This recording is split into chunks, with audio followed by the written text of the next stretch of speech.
Hello friends, ह्या व्हिडिओमध्ये आपण एलिमेंटचं पिरियोडिक क्लासिफिकेशन त्या ठिकाणी पाहणार आहोत. तर याच्यामध्ये आपल्याला माहिती की मॉडर्न पिरियोडिक टेबल याच्यामध्ये टोटल 118 एलिमेंट आहे आणि ते जे काही 118 एलिमेंट आहे तर ते सगळे दे are arrange in increasing atomic number. म्हणजे त्यांचे जे काही ॲटॉमिक नंबर आहे तर त्या ॲटॉमिक नंबरचे इन्क्रीजिंग ऑर्डरने तर ते त्या स्पेसिफिक अरेंजमेंटमध्ये त्या ठिकाणी अरेंज केलेले आहे. ओके, तर हा झाला modern periodic table.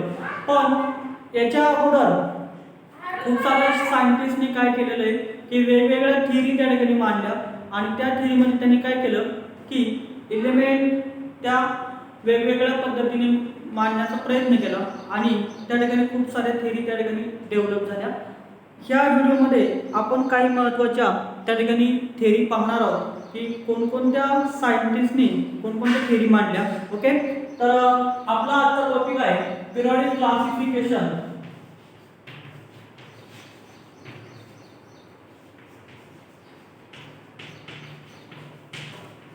Periodic classification of elements. तर एलिमेंटचं पिरियोडिक क्लासिफिकेशन. ओके, तर as we know that total 118 elements in periodic table. Okay, now they are arrange in increasing atomic number. त्याच्यामध्ये पहिली जी काही थिअरी आहे, so first theory is called आहे Dobereiner's tried.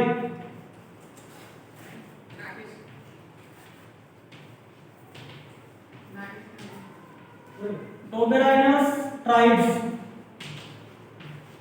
Okay, so first theory, that theory is known as the Doberanus tribe. Okay, so this is the theory. So this theory proposed by Dobereiner. Okay, so this Doberanus tribe theory, this theory is proposed by scientist Dobereiner in 1870. Okay, so 1817 मध्ये scientist डोबेरायनरने काय केलं की ही डोबेरायनस tried म्हणजे डोबेरायनरची त्रिके मराठीमध्ये आपण त्या ठिकाणी म्हणतो. Okay, so here Dobereiner consider.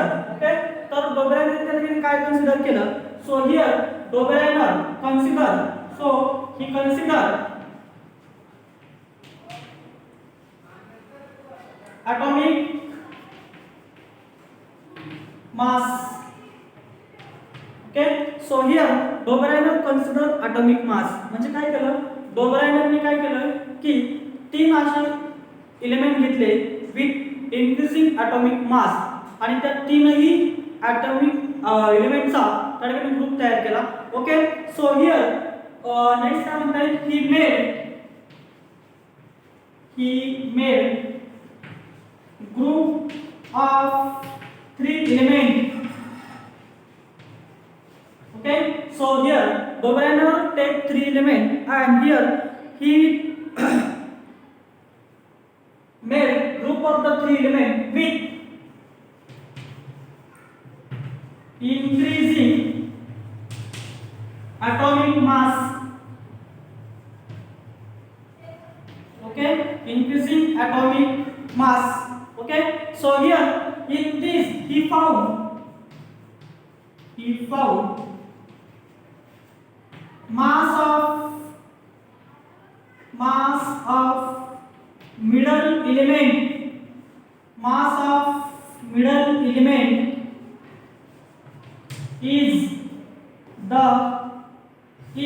equal to mean of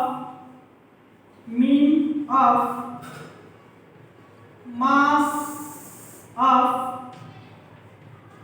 other two elements.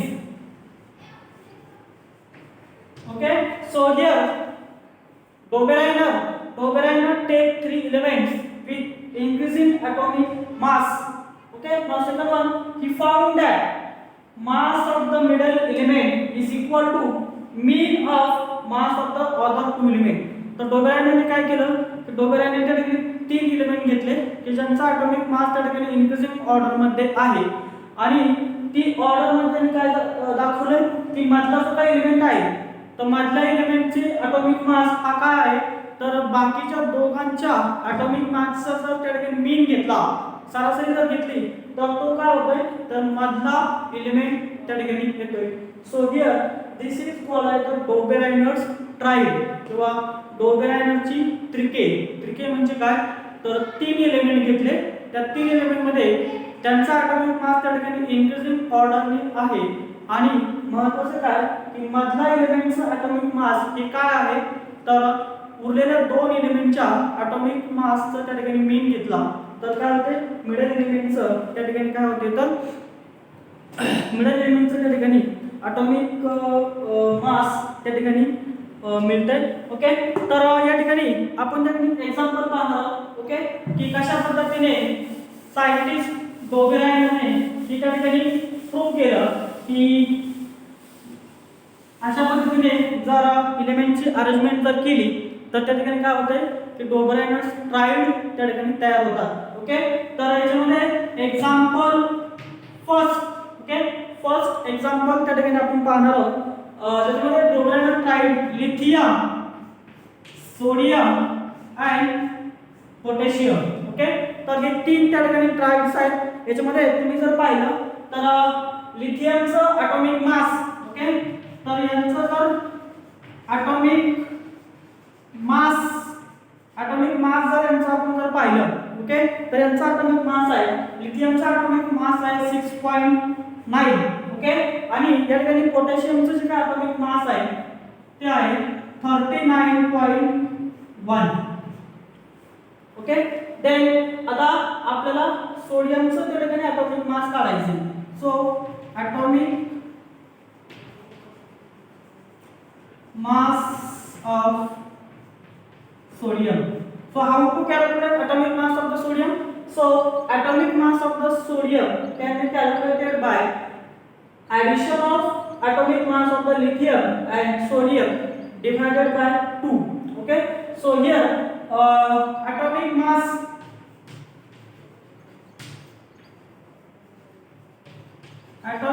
of the lithium plus atomic mass of potassium divided by 2. Okay so divided by 2 हे जर केलं तर ते किती होते बघा 6.9 प्लस 39.1 डिवाइडेड बाय 2. ओके तर याचं जर आपण त्या ठिकाणी कॅल्क्युलेशन जर केलं तर ते येते 23. ओके तर ते येते 23. सो हियर सोडियमचं जे काय ॲटॉमिक मास येते तर ते येते 23.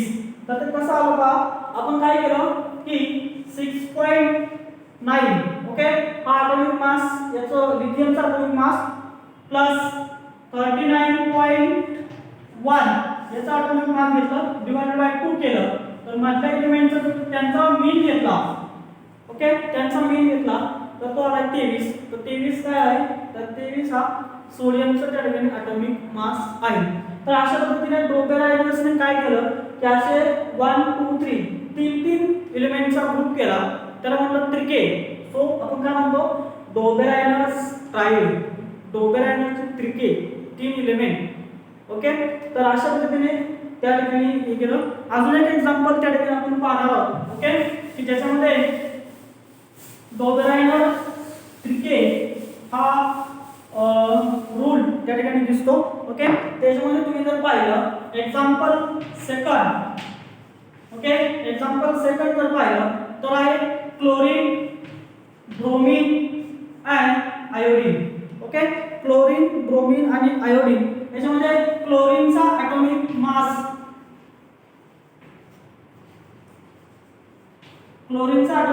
आहे 35.5. ओके देन याच्यामध्ये तुम्ही जर पाहिलं आयोडीनचा ॲटॉमिक मास आहे 126.9. ओके क्लोरीनचा आहे 35.5 आयोडीनचा आहे 126.9. आता आपल्याला त्या ठिकाणी ब्रोमीनचं ॲटॉमिक मास काढायचं आहे by using the Dobereiner's triad method. तर ते कसं काढणार, त्याच्यामध्ये पहा atomic mass of the chlorine. तर atomic mass क्लोरीनचा atomic mass आहे 35.5 प्लस 126.9 डिवायडेड बाय 2.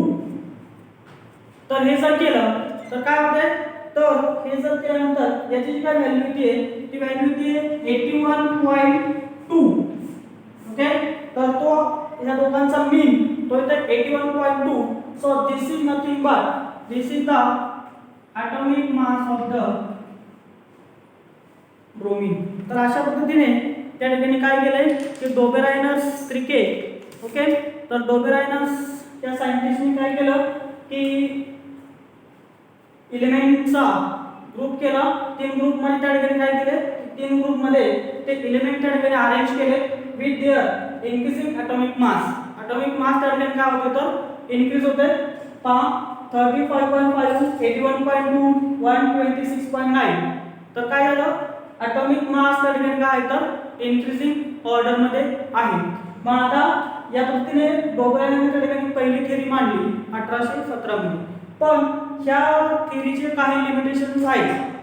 तर लिमिटेशन्स कोणकोणते आहेत तर तुम्ही जर पाहिलं तर हा जो काय रूल आहे तो रूल प्रत्येक एलिमेंटला लागू होईल असं नाही. म्हणजे तुम्ही कोणतेही 3 एलिमेंट घेतले आणि त्यांचा त्या ठिकाणी ग्रुप केला आणि त्याला जर हा रूल अप्लाय केला तर प्रत्येक वेळेस असा रूल अप्लाय होईल असं नाही. म्हणून काय झालं की काही ठिकाणी काही एलिमेंटलाच हा रूल त्या ठिकाणी काय झाला तर अप्लाय झाला.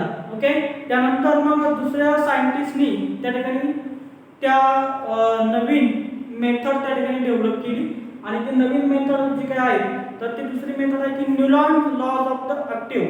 तर ती आपण त्या ठिकाणी पुढच्या व्हिडिओमध्ये पाहणार आहोत. Okay, thank you.